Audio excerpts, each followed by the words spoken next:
Bueno, acá se ve un hombre jalando así su dinosaurio, ¿no? Muy bonita esta Oh, piedra, la no. compré en Ica. En Sí. Ica a los amigos artesanos, les pregunté, ¿no? Estamos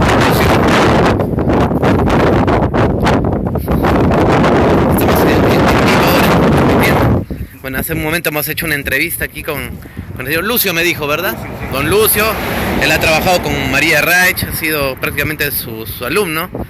Bueno, acá me mostraba las piedras, por ejemplo, había una muy bonita ya se las voy a mostrar después, porque, por ejemplo, acá unas réplicas, digamos, de las piedras de Ica, de las famosas piedras de Ica. Señor, ¿qué tal? ¿No?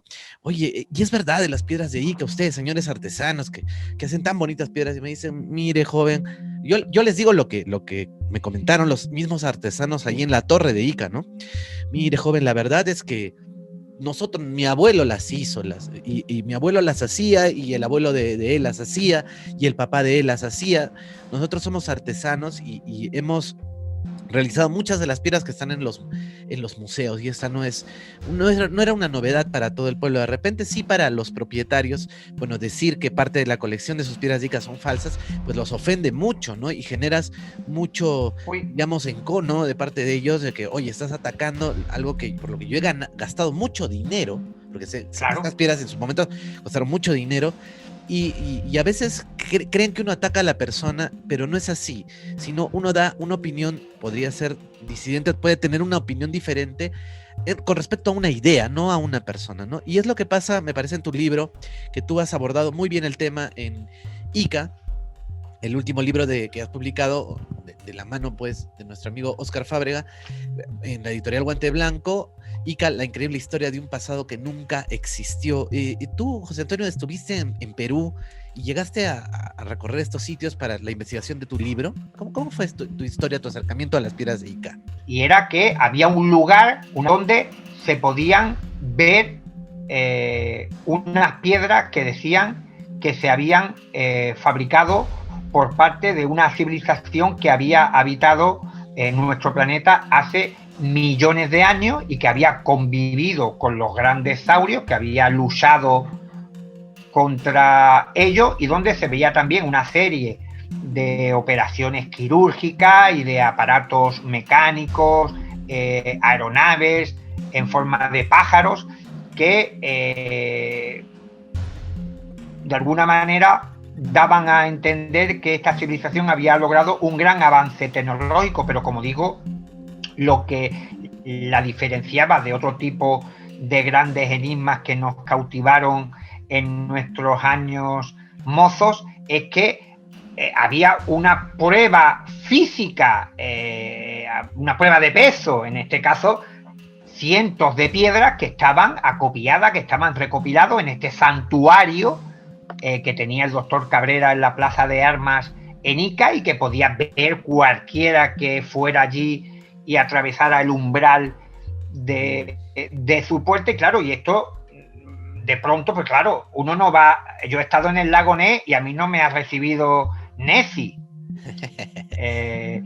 Y claro, yo he estado en Exacto. muchos sitios donde hay actividad ovni y a mí no ha salido ningún platillo volante a recibirme. He estado en sitios donde dicen que hay fantasmas y se producen fenómenos paranormales, y esos fenómenos no han salido a presentarse, pero sin embargo tú podías ir a Ica y ver esas supuestas pruebas, esos legajos de testamento lítico en piedra que había dejado esta humanidad hace millones de años, y que el doctor Cabrera los tenía allí expuestos para que, como digo, todos curiosos, periodistas, incluso científicos lo comprobasen. Y claro, esto indudablemente hacía volar la imaginación de todo el mundo, y yo fui uno de esos que se cautivó por la idea de la existencia de una civilización madre, Claro. de unos seres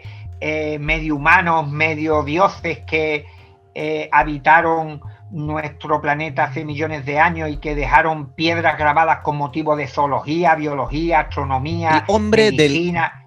gliptolítico, ¿no? El hombre del Sí, gliptolítico, ¿no? sí, los famosos gliptolitos que los denominó el doctor Javier Cabrera, y en el 2009 tuve la oportunidad de viajar a ese maravilloso país que es Perú, que tiene muchísimos enigmas que descubrir, y atravesar, flanquear el umbral de la puerta del Museo del Doctor Cabrera y toparme cara a cara con algo que yo había visto en infinidad de documentales, reportajes, libros, conversaciones, tertulias con compañeros, pero que ahora tenía la oportunidad de ver con mis propios ojos, y te puedo decir que fue una grata comunión con ese Caravaca, que de joven se quedaban entusiasmados leyendo estas cuestiones, pero después la investigación pues te hace ver que quizás todos dejamos volar un poco tu lado romántico fue, ¿no? Efectivamente, que todos lo tenemos. Sí, el romanticismo también hace mucho bien y mucho daño a estas temáticas, porque te hace distorsionar a la pasión, y nunca mejor dicho, claro. Y la pasión te hace no ver ciertas cosas. Dicen que los enamorados en sus primeros días de enamoramiento pues no son conscientes de toda la situación, y yo creo que muchas veces en estas cuestiones que nos atañen pues ocurre eso, de que nos dejamos llevar por lo que queremos que sean ciertos misterios, pero que después, cuando los estudiamos, cuando los analizamos, pues vemos que tienen una serie de elementos, de indicios que señalan que no todo está tan claro o está tan explicado como se nos había contado, como digo, en infinidad de libros y artículos y documentales. ¿Qué tal? ¿Cuántas piedras llegaste a ver, a tocar, a pesar, a abrazar? Muchas, ¿no? ¿Cuántas piedras hay ahí? Todas las que pude. El doctor Cabrera, en este caso, Eugenia Cabrera, que es la que se ha encargado de seguir el legado de su padre, dice que tiene unas 11.000 piedras en el museo, en el antiguo despacho de la Casa Colonial del doctor Cabrera de Arquea, un prestigioso cirujano de Ica, que él sí apostó todas las fichas a un solo número. Él apostó por la realidad inexcusable de este tipo de asuntos, y le llevó a enemistarse con amigos, compañeros y arqueólogos de la zona que hasta el momento pues tenían cierta afinidad. Él pertenecía a la Casa de la Cultura, que fue el primer lugar donde estuvieron acumuladas estas piedras para su exposición, pero en cuanto vieron que muchos de los grabados que mostraban las piedras tenían unos motivos extraordinarios y que no se asemejaba a nada conocido, y que apuntaba a que posiblemente fueran fruto de algún tipo de fraude por parte de los artesanos locales, hizo que le invitaran a dejar la Casa de la Cultura, a que no mostrase este tipo de piedras. Yo creo que ese punto es importante en todo lo que se desarrolla después en la trama de las piedras de Ica, y es que, y tú lo decías, Rafael, al inicio, muchas personas consideran que cuando se cuestiona algo, se cuestiona a la persona, al individuo, y no que se está planteando una serie de interrogantes sobre concretamente las piedras. Y en este caso el doctor Javier Cabrera de Arquea pensaba que los que antes eran sus amigos de como digo, gente de la cultura de la ciudad de Ica, gente de la alta sociedad tanto de Ica como de la sociedad peruana en general, le cuestionaba a él, que pensaban que había sido engañado, que era poco menos que un iluso, que no era consciente de que unos simples artesanos pues le estaban vendiendo una serie de piedras con unos motivos de dinosaurios, de operaciones quirúrgicas, de trasplante de cerebro, que eran simplemente imaginación de los artesanos. Y él en un arrebato, a los que eran muy dados, pues decide llevarse toda la colección a su propio despacho en la Plaza de Armas, y allí ya él se encierra y no concibe ninguna otra posibilidad para el origen de estas piedras como que han sido manufacturadas hace millones de años. Ten en cuenta, y como decía antes, el demonio está en los detalles. Erich von Däniken, el que se considera por muchos como el padre de la astroarqueología, cuando visitó, como no podía ser de otra forma, en la década de los 70, el museo del doctor Cabrera, y él se quedó estupefacto por lo que vio allí, pero él ya decía que había algo que era de alguna manera perjudicial para toda la historia, y es que el doctor Javier Cabrera no admitía, en palabras de von Däniken, contraopinantes, que no era una persona con la que se podía discutir ciertas cosas o plantearle ciertas dudas. Y hablamos de Erich von Däniken, que prácticamente se lo creía todo. Para él cualquier tipo de construcción era alienígena, menospreciando sobre todo en Perú esa gran civilización que allí hubo y que pudo trabajar la piedra de una manera admirable y única en todo el mundo, y que evidentemente los seres humanos no estamos capacitados, y que esto tienen que ser obra de seres procedentes del espacio exterior. Y yo creo que ese fue también uno de los grandes hándicaps, y que de alguna manera también cimentó la leyenda de las piedras de Ica, y es que el doctor Cabrera no se cuestionó en ningún momento esa otra posibilidad. Él, claro, nosotros desde el desconocimiento, cuando leíamos sobre el Museo de las Piedras de Ica, pues nos imaginábamos al buen doctor con su pala, con su equipo de arqueólogos o de compañeros, cavando en algún sitio del desierto, buscando piedras, buscando ese emplazamiento. Él hablaba también en sus primeros escritos de como una especie de depósito lítico, como una biblioteca, gran biblioteca a la que accedía Ushuaia,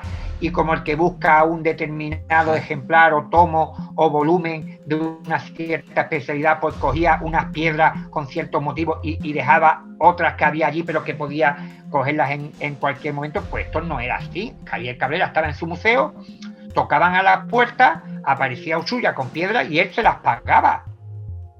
Y no se preocupó nunca ni por documentar fehacientemente de dónde venían esas piedras, pero no solamente, cosa que a nosotros nos puede parecer de demoledora lógica, que es aplastante, tanto como pesan las toneladas de kilos que hay allí en el Museo de las Piedras de Ica, de personarse físicamente y ver dónde va Ushuaia a coger las piedras, que es de... Claro.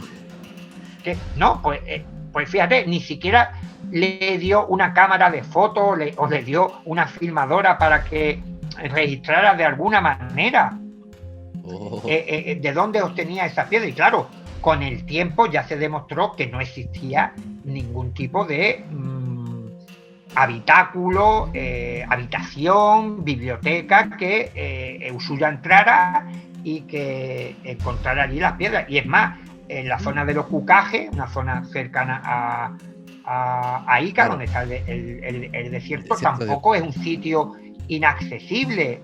Vicente París, que fue el primer investigador que ya vio que había ciertas cosas que no cuadraban. Gran persona, déjame decirte, Vicente París es una excelente persona. Un buen investigador, además muy bueno. Un gran estudioso, y fue el primero que levantó la voz de alarma cuando analizó varias piedras del museo y vio que tenían todavía las marcas de que los artesanos habían realizado con cera para hacer el dibujo en la piedra y después grabarla. Tenían incluso en los surcos trozos de lija moderna. Y claro, pero fíjate, como digo, en la zona del desierto de los Cucajes, de donde cogían las piedras, no era un emplazamiento que había que andar kilómetros y kilómetros bajo el asfixiante contundente sol, sino que estaba muy cerca de caminos que había y que pasaba la gente, que todo el mundo veía de dónde sacaban las piedras Ushuaia y los amigos cuando había que hacer esa pantomima delante de los investigadores, y no se encontraban a varios metros de profundidad, sino estaban a 1 metro o poco más. Y lo curioso es que la arqueología oficial desde principios de siglo dice que toda aquella zona de Ica, que está muy cerca de Nazca y de grandes sitios y emplazamientos arqueológicos de gran valor histórico, han sido barridos por diferentes expediciones peruanas y de otras naciones que han colaborado en descubrir el patrimonio. Y claro, que deberían de haber sido unos ineptos de que ninguna de estas expediciones desde principios de siglo pues hayan detectado estas piedras, miles de piedras, porque no solamente hablaríamos de las 11.000 piedras que tiene Cabrera, de todas las piedras que se han encontrado y que están en otras colecciones privadas, en los turistas, en los investigadores, los periodistas, y que se calcula que puede haber entre 60 y 100.000 piedras. Y claro, cuando estamos hablando de profundidades de 1 metro, poco menos de 1 metro o 2 metros, pues en medio del desierto y cerca de sitios que se conocían, pues claro, bastante sospechoso. Y aparte, en 1975, cuando ya el asunto adquiere notoriedad por el libro de Robert Sharrow, por todas las visitas que hay en Ica, pues las autoridades toman cartas en el asunto, como tienen que hacer, y quieren comprobar si hay huaqueros, que son estas personas que saquean los lugares arqueológicos, sacan las piezas y las venden. Esto se estaba produciendo en Ica. Van a visitar a Ushuaia y les dice que no, que ante la policía y los medios de comunicación, creo que fue en la revista Mundial, si no me falla la memoria, los fotógrafos, él dice que él no saca las piedras de ninguna tumba ni de ningún yacimiento, sino que él las hace. Inmediatamente los defensores de las piedras de Ica dicen, hombre, ¿qué va a decir el pobre Ushuaia, que está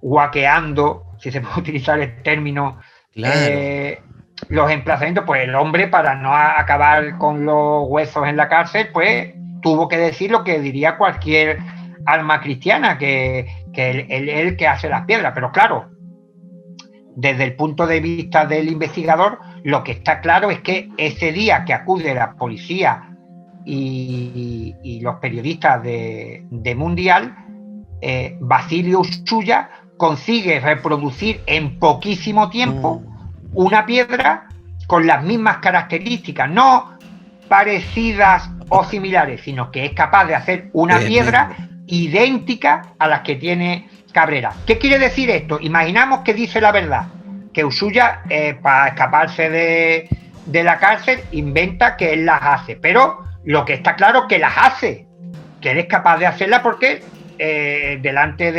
de multitud de personas, pues la confecciona, y aparte en muy poco tiempo. José Antonio, claro, es más fácil mentir que desmentir una mentira, ¿no? A veces. Claro. No, yo te digo esto porque ya, o sea, él te está diciendo, oye, caramba, yo las hago rápido, pero igual la gente quiere creer que no, ¿no? O sea, quiere creer, no, lo hizo para evitar la cárcel. Hay un doble juego. Claro, ahí, ¿no? Sí, pero es que a mí me coge la policía, yo cojo la piedra y no soy capaz de reproducirla. Ah, igual, claro, por supuesto. Pero o imagínate, o me veo ya con el agua al cuello, cojo la lija y digo, bueno, claro, a lo que salga, y entonces hago una piedra grabada, pero la policía dice, hombre, esta piedra que puede esto es un churro, esto no se parece nada. Pero claro, Ushuaia ya no solamente hizo así, perfecto, delante de que es lo que me extrañaba a mí, no solamente delante de los periodistas de Mundial, sino delante de otros investigadores, como hizo con Vicente París, y me consta que muchos otros compañeros, era capaz de coger un trozo de cegueta, por ejemplo, y en poco tiempo te hacía una piedra. Sí, está en un libro también, ¿no? Ese relato de la policía, me parece que lo recogieron en un libro, no recuerdo cuál. Sí, hay varios libros que recogen esta hazaña y sobre todo, como digo, que también hay que desmitificar que la mayoría de las piedras que se encuentran en el museo del doctor Javier Cabrera son de pequeño tamaño, se pueden manejar perfectamente en la mano, solamente hay una docena de piedra o algo más que son de considerable tamaño y peso y que están laburadas o trabajadas con delicadeza y con esmero. La mayoría de piedras parece que están hechas en un cuarto de hora. Yo, para la elaboración de mi libro, consulté con artesanos de la también hablaste con la ellos. Zona, incluso, y hablé con artesanos aquí ¿Qué te dijeron España, ellos? que no había ningún tipo de dificultad en hacer piedras de esas como en serie y sin ningún contratiempo. Mira, yo te pongo una anécdota. Cuando visité el aeropuerto de Nazca para sobrevolar las famosas líneas y tal, pues antes de embarcar encontré a una mujer que tenía allí un pequeño puesto entre toda la gente que vendía camisetas y souvenirs, que tenía piedras como de Ica, pero con los motivos de Nazca. Eran obviamente souvenir, no había ningún tipo de misterio, pero claro, la mujer se quedó sorprendida de que este español le compró una buena cantidad de piedras, digamos. Este hombre ya tienes tus piedras entonces ahí. Sí, tengo alguna que otra. Y claro, y como le compré tanto, esta mujer, mientras hablaba conmigo, cogió un imperdible, lo abrió y en un momento, en un abrir y cerrar de ojos, en una de las piedras grabó la palabra España.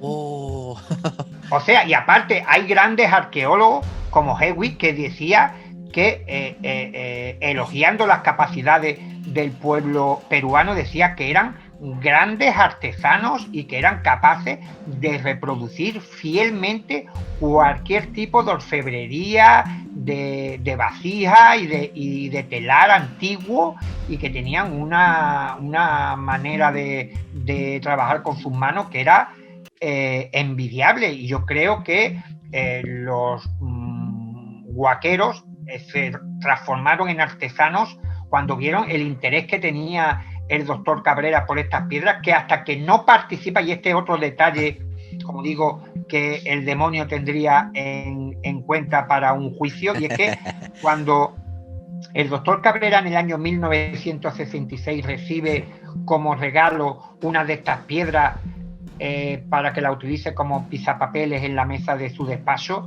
en la cual hay representada como un pez muy esquemático, pues ante la visión heterodoxa por completo del ginecólogo, aquello se transforma en un pez prehistórico, y tú ves la imagen y no ves por ningún lado dónde está esa información para que él pensase que aquello refleja un animal del Pleistoceno. Fue su sesgo cognitivo, digamos. Es una cosa que él se metió. Pero fíjate, estas piedras aparecen en Ica entre el año 1955 y principios de los 60. Varias piedras después del desbordamiento del río Ica. Dicen que aparecen unas piedras con ciertos grabados, pero los grabados son siempre asimilables a las culturas. Claro, flores, creo, ¿no? Animales. De flores. La zona, flores y animales, escenas de pesca. Eso te quería preguntar. Eso te quería preguntar. No te olvides lo que vas a decir. Que está en algunas crónicas, hay referencias a ciertas piedras grabadas. Hay información de los cronistas. De hecho, yo he visto en un museo de Arequipa piedras pintadas, ¿no?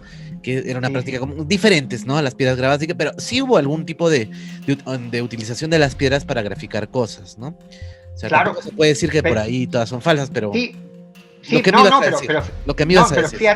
Pero fíjate tú, cuando se produce el descubrimiento de las originales piedras grabadas de Ica, o las que inician toda esta controversia entre el año 55, aunque no se documentan de forma fehaciente hasta 1960, 1961, cuando se sabe que, por ejemplo, Santiago Agurto, los hermanos Carlos y Pablo Soldi tienen colecciones privadas de piedras que los huaqueros dicen que han aparecido, como digo, después del desbordamiento del río, pero estas piedras no tienen ningún tipo de motivo extraño, ni extraordinario, ni nada que les pueda llamar la atención, pero la propia oficialidad, la arqueología, los estudiosos creen que algunas de ellas pueden ser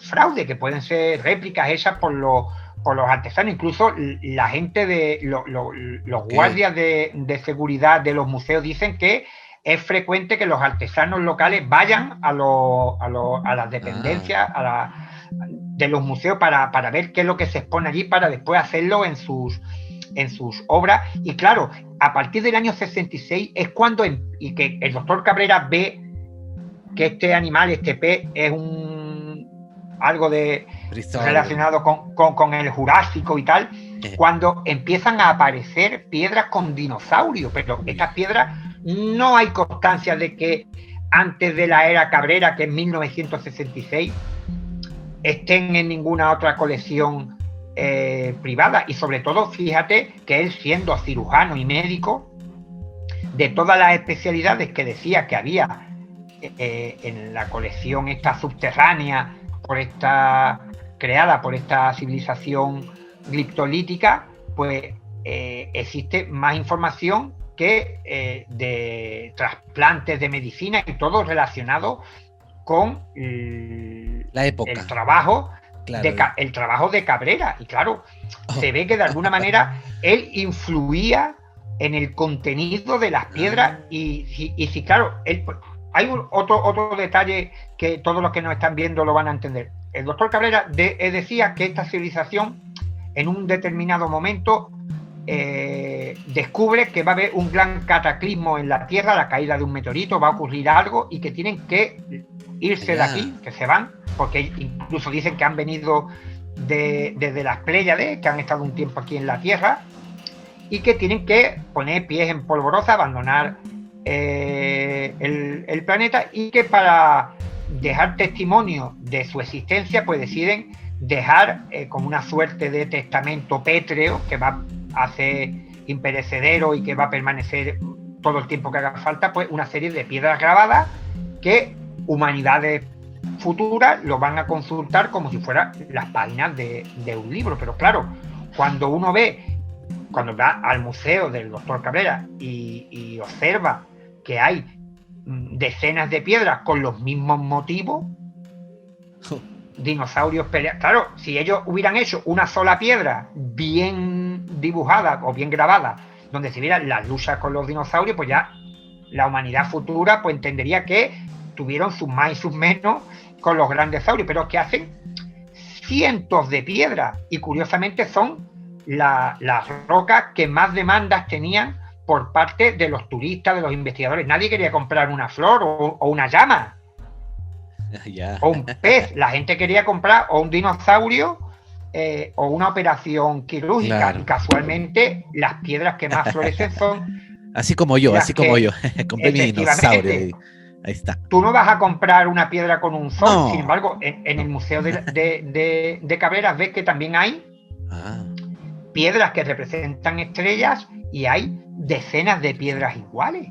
Y claro, y te llegas a preguntar, bueno, esta humanidad, ¿qué urgencia tenía como para que pierda el tiempo grabando una serie de rocas tan repetidas? Y aparte no hay una información que se pueda extraer del estudio o lectura de las piedras, aunque el doctor Cabrera decía que él había descubierto una manera de codificar el significado, pero él nunca lo contó públicamente, ni cómo llegó a este descubrimiento, ni después el procedimiento que utilizaba. Era todo muy hermético. Él decía, por ejemplo, él veía un tipo tumbado en una camilla y que la camilla tenía una serie de líneas grabadas. Él decía que esa camilla indicaba, o esas líneas, que era una moto que estaban monitorizando al paciente con equipo técnico. Pero tú ahí lo único que veías eran rayas, y aparte veías que algunos pacientes gliptolíticos tenían goteros, tenían bisturí que parecían cuchillos como para cortar carne, que tenían tijeras como las que utilizamos nosotros para cortar cualquier cosas y claro, era todo demasiado absurdo y demasiado ridículo como para pensar que aquello podría ser producto de una civilización realmente avanzada. Interesante, ¿no? O sea, siento que esta historia ya la he escuchado, ¿no? Actualmente con otro tema. Volviendo al tema, hubiera sido interesante también encontrar una piedra de repente con este marcianito que tengo, con este alien gris, Claro. ¿no? Porque, Sí. claro, como esa, a ver, eran como que cosas que aparecen en las piedras que eran muy conocidas en los 60, 70, pero hoy, por ejemplo, Claro. que manejamos otra tecnología, tenemos drones, láseres, hubiera sido interesante ver cosas que no existían en esa época en esas piedras. Como claro, que... y fíjate, mira, hay otra cosa que es muy sospechosa. En las piedras de Ica también había grabados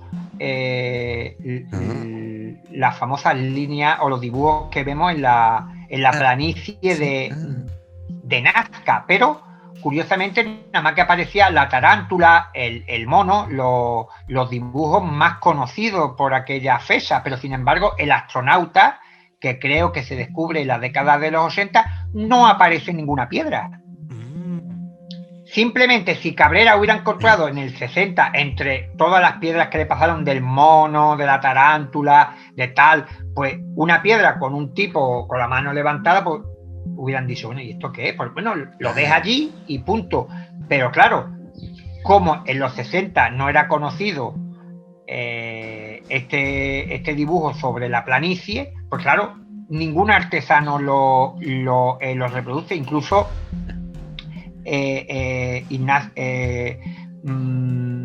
Vicente París descubre que hay un calendario que estaba en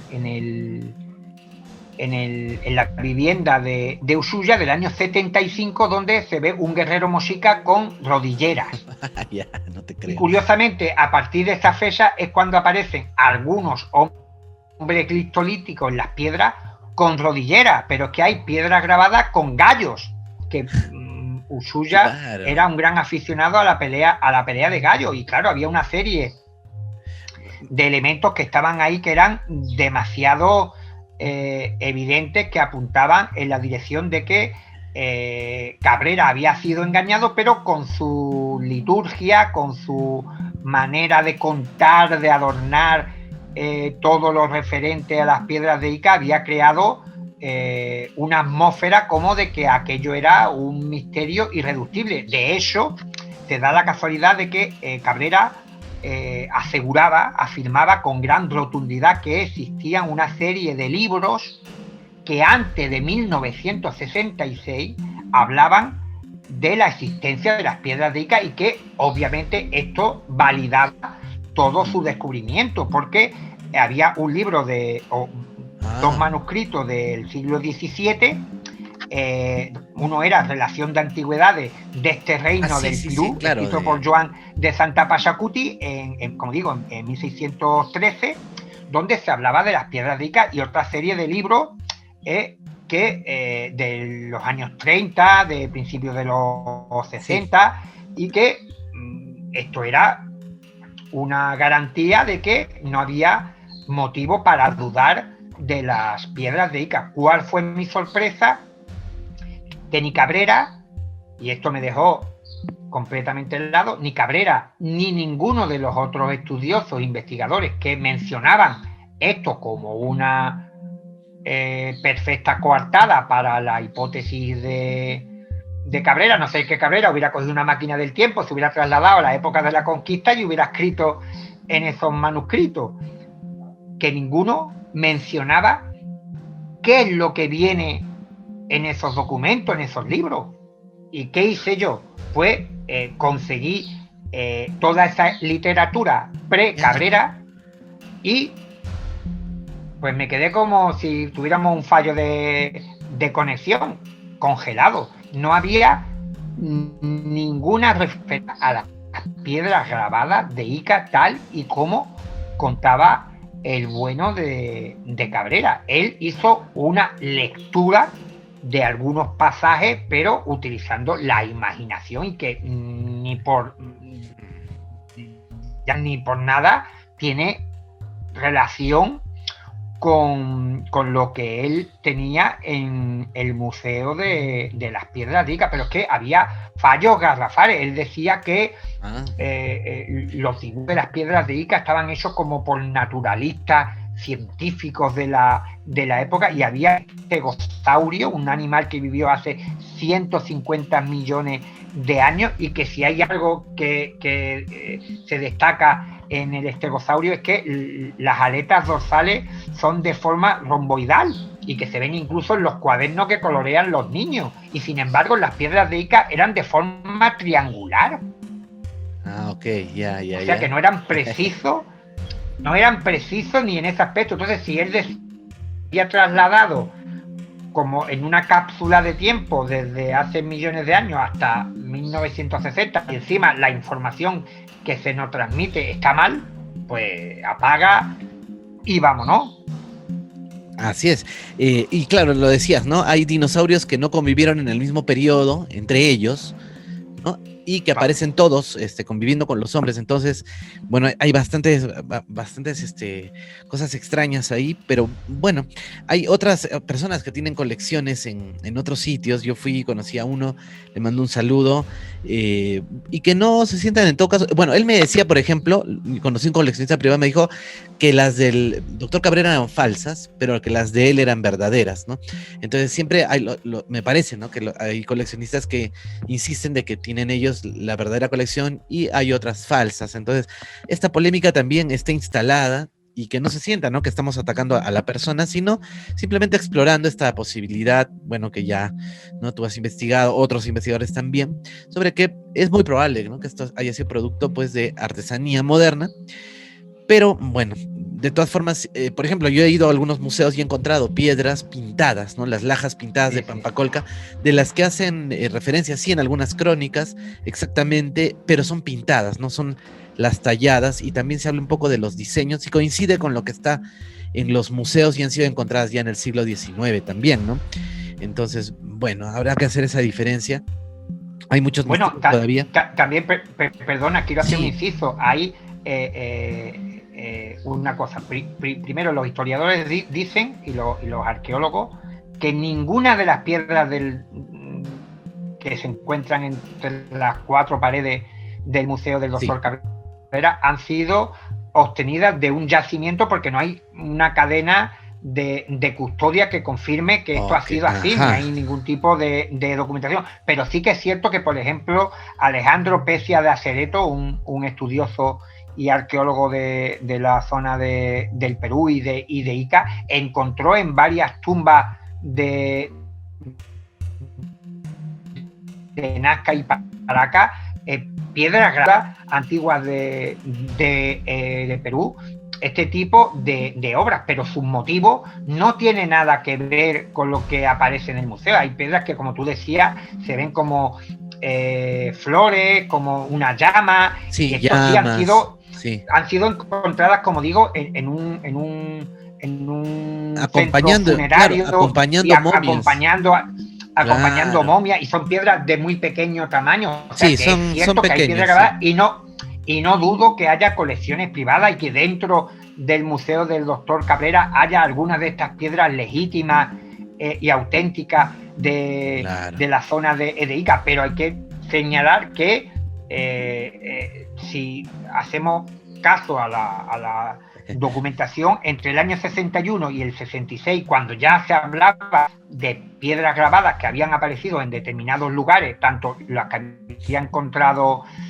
Pecia de Acereto como las que algunos huaqueros habían entregado a coleccionistas privados como Agurto y los hermanos Sordi, en ninguno de estos casos pues nadie delató, nadie levantó la mano y dijo, mira, que aquí hay una serie de piedras, que aquí hay un dinosaurio, aquí hay un tiranosaurio rex, aquí hay un triceratops, aquí hay algo. Nadie, hasta que, como digo, Cabrera ya le fue diciendo a Usulla, como digo, le trasladó o fue un recurso. ¿Es posible que él haya influido entonces en el pedido de las piedras?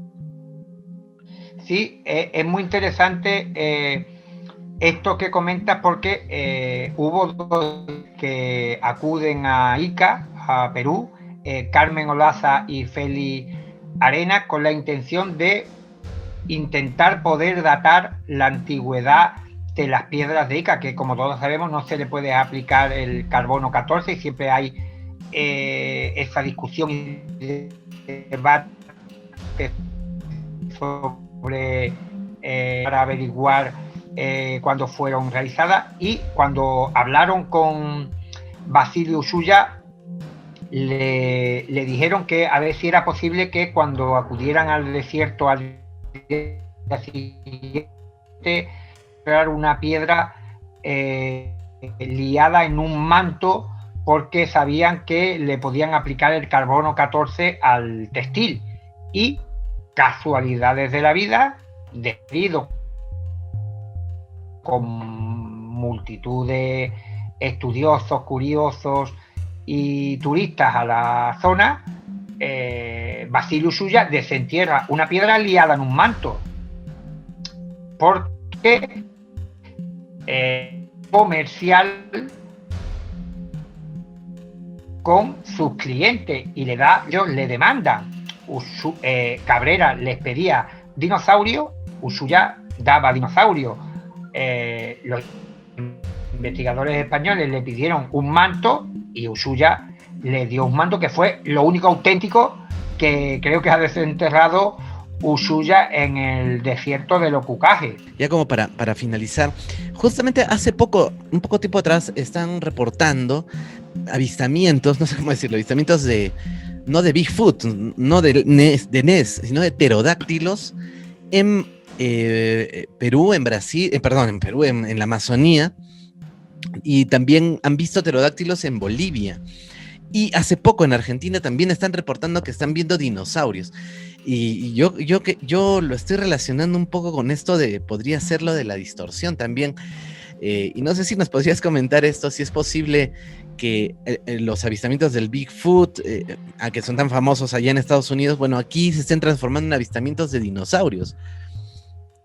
Si la distorsión podría acoger esto. Claro, es que yo creo que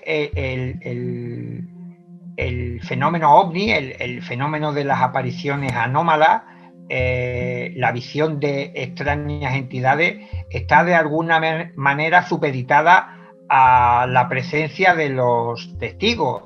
Los observadores no son meros cronistas de lo que están presenciando. No es como cuando tú te asomas a la ventana de tu casa y ves pasar un autobús o un camión, sino que estas manifestaciones parecen adecuarse de alguna manera a factores internos de los testigos, y se ve lo que de alguna manera está relacionado con los intereses de los propios testigos, pero no de una forma directa, sino que muchas veces se trata de contenidos inconscientes que pueden estar ahí orbitando en el interior de la psique de ciertas personas cuando tienen esta conexión con, se abre camino desde Dios sabe dónde y que toma cuerpo delante de las personas, siguiendo silenciosamente unas órdenes dictadas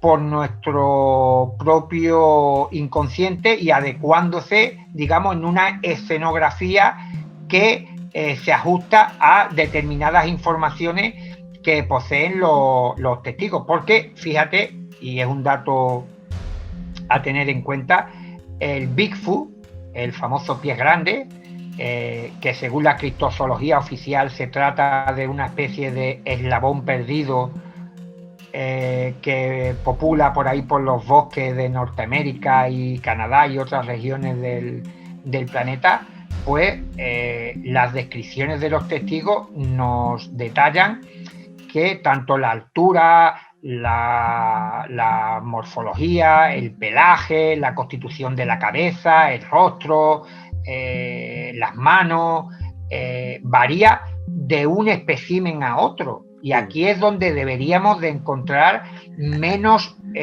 diferencia de un encuentro a otro, porque estamos hablando de que algunos bifus miden 1 metro, metro y medio, otros 2 metros, 3 metros, otros son gigantescos, y claro, en el caso de la ufología, de los platillos volantes, de los ocupantes, de los tripulantes, pues la comunidad ufológica, pues, dice, bueno, estamos siendo visitados por decenas, cuando no centenares de civilizaciones, y cada uno tendrá diferente, las naves pues vienen de sitios diferentes, pero claro, en el tema del Bigfoot, ¿por qué hallamos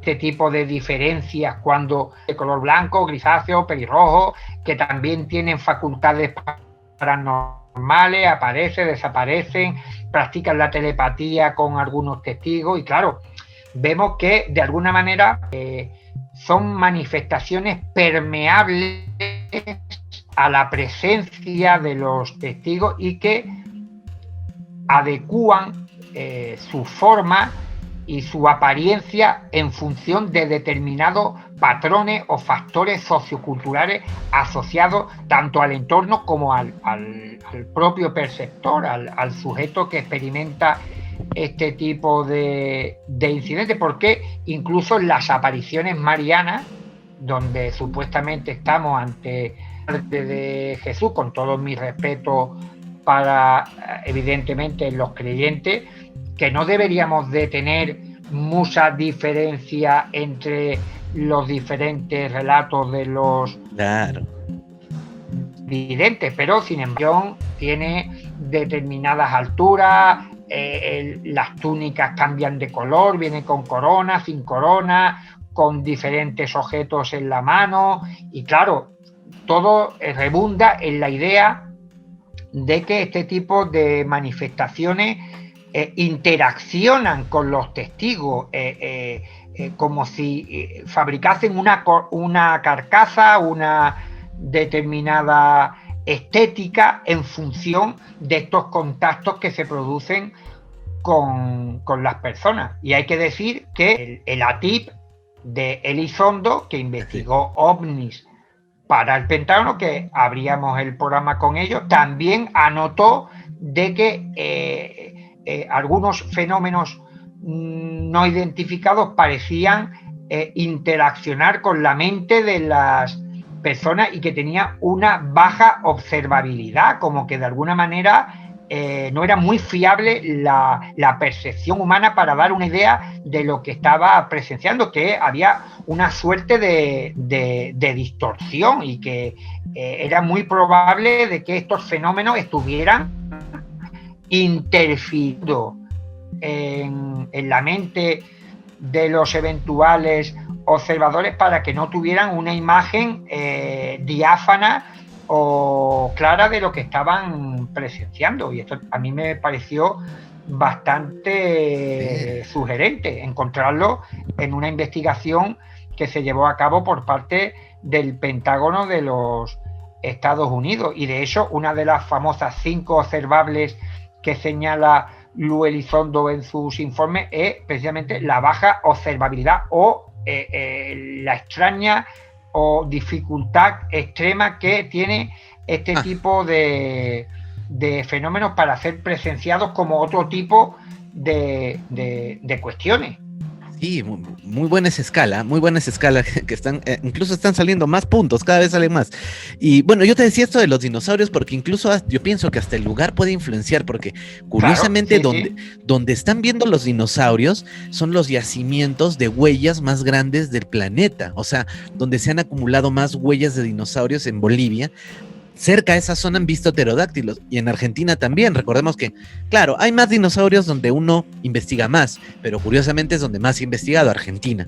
Y ahí es donde han visto los dinosaurios. Y bueno, y la selva del Perú, siempre misteriosa con tantas leyendas, pues ha aparecido también un pterodáctilo, ¿no? Yo no cuestiono lo que ha visto la gente, pero me parece importante que tu opinión al respecto de esto, que podría ser, claro, algo real, parafísico y que tiene que ver con la distorsión. En tu próximo libro deberás hacer, en tu próxima edición, de repente poner en la carátula también por ahí un dinosaurio, ¿no? Para rendir homenaje. Un pterodáctilo. Un pterodáctilo, para rendir homenaje a lo que se está viendo, la distorsión adecuada pues a Bolivia, Perú y Argentina, ¿no? Sí, En cuestión a Bigfoot no hay tanto, pero dinosaurios parece que va a haber.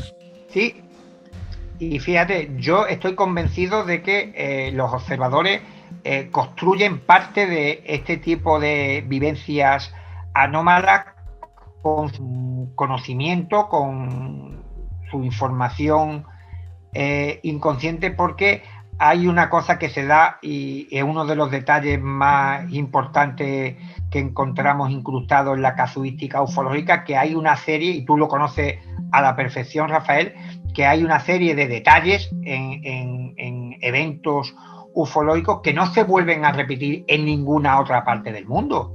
Tenemos cientos, miles de episodios ovni, pero sin embargo, si un testigo ve un determinado objeto dentro de la nave o el ufonauta viene vestido con una determinada ropa, pues, o escafandra con una forma extravagante, pues no va a aparecer en otro relato, ni siquiera en las inmediaciones de la zona, ni en otra parte del mundo. Lo que queda claro, cada persona que participa en la construcción anómala que se está presentando frente a sus ojos, porque existen una serie de detalles y de características que después no vamos a encontrar en ningún otro evento.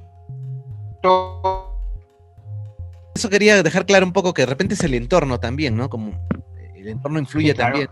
Sí, influye. Muy bien, bueno, José Antonio, muchas gracias por haber venido, habernos conseguido esta entrevista. Creo que se entendió la mayor parte de lo que has hablado, al margen de alguna por ahí, algún tropiezo en la conexión. Interferencia o distorsión. O distorsión, sí, pero se entendió todo y bueno, hemos hecho ya un programa muy amplio, ¿no? Donde nos has hablado de la distorsión. Vamos a recomendarlo a las personas para que puedan ahí complementar con esta entrevista y comentarte, ¿no? Lo último que está pasando en Perú, Bolivia, Argentina, esto de los dinosaurios, ya que hablábamos pues de los dinosaurios, de las piedras de Ica. Agradecerte un montón y que nos recomiendes a todos dónde comprar tu libro Ica, que seguro les va a gustar. Pues pueden hacerlo a través de la página web de la editorial o a través de los puntos habituales de compra como Amazon y otros sitios similares. Así es, José. Muchas gracias. ¿Cuántas hojas tiene? Este es cortito. Aquí no me he explayado. 166. Uy, lo máximo. Entonces vamos a disfrutar mucho de esa lectura. Espero ya pronto también que llegue al Perú, ¿eh? O sea, por Amazon se puede, ¿no? Pero ya en las librerías ojalá esté pronto. Sí, por Amazon se puede. Y que bajo librerías se puede conseguir sin problema, con las típicas dificultades, porque viene desde acá. Pero me imagino que allá en Perú, pues a mucha gente pues le gustará conocer en profundidad uno de estos enigmas por excelencia, icono del universo de los forteanos, como el Museo del Doctor Cabrera, que yo al final del libro, pese a todo lo que hemos comentado, yo recomiendo encarecidamente el que tenga la oportunidad de viajar a Perú, que visite Ica, que visite el Museo del Doctor Cabrera, porque merece la pena por toda la intrahistoria que conlleva. Y aparte yo siempre recomiendo, como uno de los países más misteriosos, fascinantes, y aparte por la buena acogida que tiene siempre el pueblo peruano a todos los visitantes y sobre todo a los españoles que vayan a Perú, que visiten Machu Picchu y que visiten tantos otros emplazamientos arqueológicos de gran nivel y que yo los considero que están incluso a la altura y por encima, que me perdonen los egiptólogos, de las pirámides de la meseta de Giza, que también he tenido la fortuna de visitar, pero de todos los países del mundo que he visitado en mi viaje y en mi búsqueda de el que más me ha sorprendido de largo ha sido Perú. Qué excelente, gracias por recomendarnos. Y sí, ¿no? Ese museo de Ica es impresionante, yo también quise ir, pero tuve un pequeño detalle que no, me quedé en la puerta, Sí, me quedé en la puerta varias veces, pero fui a otra colección, en Pisco, muy buena, muy interesante y también recomendable, así que visiten las colecciones, saquen ustedes sus propias ideas, tienen también el otro lado, que es el libro de José Antonio Caravaca, que también sirve como una cronología histórica, ¿no? Para acompañar, y también pueden ir al otro lado y les van a contar, pues, maravillas.